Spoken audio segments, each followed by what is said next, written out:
The phone vibrated once on the table. Just once. That was all it took to split the room in half. My wife was laughing in the kitchen, wineglass raised, voice bright and practiced. The birthday banner sagged slightly over the doorway. Gold letters. HERDAY.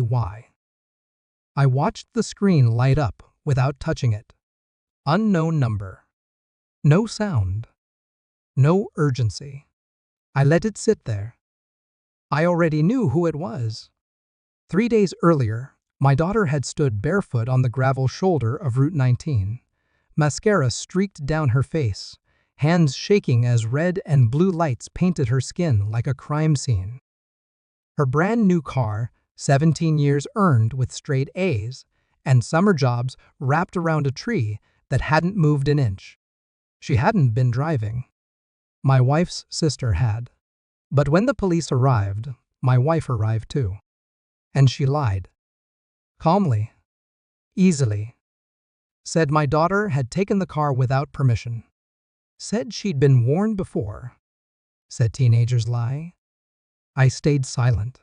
Silence is a language. And I'm fluent. The phone stopped vibrating.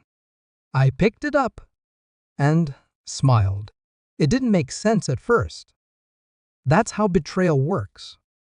It introduces itself politely, like a misunderstanding, like something you can talk through if you just breathe.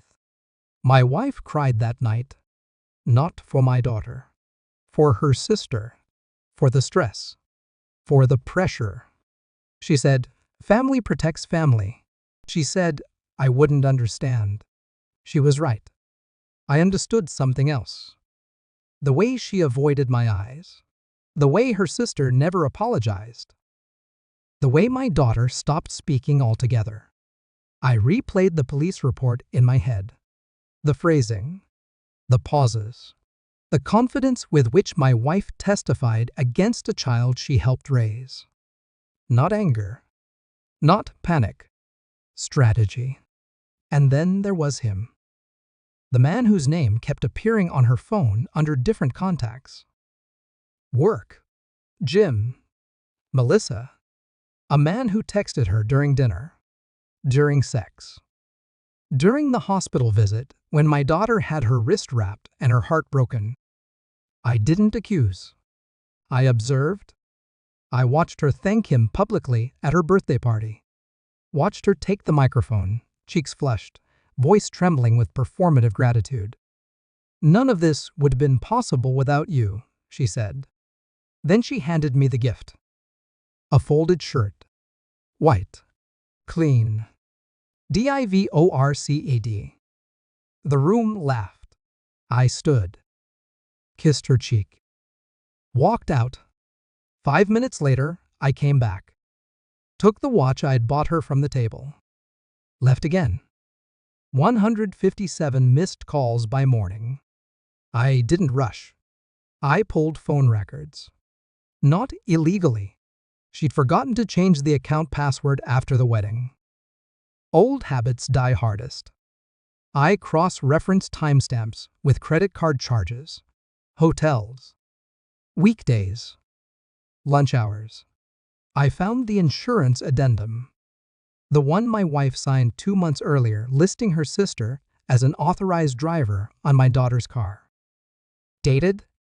Witnessed. I found the body cam footage. The officer hesitated when my wife spoke. You can see it if you slow it down. The flicker of doubt. Buried under procedure. I found the messages she deleted but didn't wipe from the cloud. If anything happens, I'll handle it. She trusts me. I watched my daughter sleep. Watched the way her fingers twitched like she was still bracing for impact. I didn't promise her justice. I promised myself precision. The envelope arrived on the morning of the party. Manila. Thick.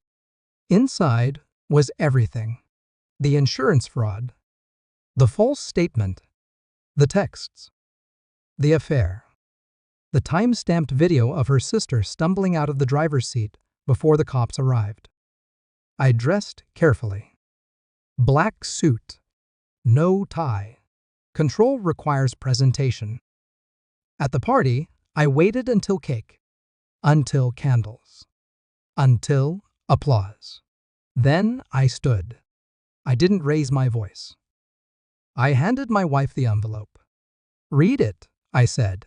She laughed, nervous, played along. Her smile died on page 3. Her sister froze, wine halfway to her lips. The other man shifted, looked at the exit. "I already sent copies," I added. "Insurance.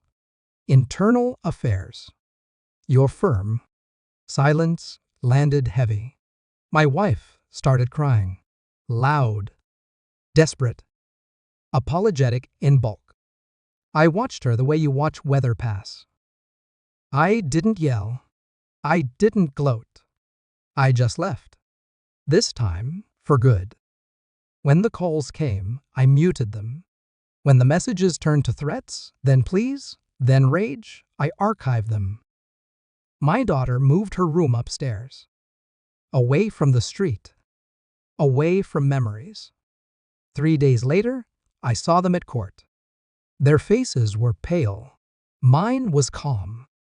Truth doesn't need volume. It just needs time. And silence.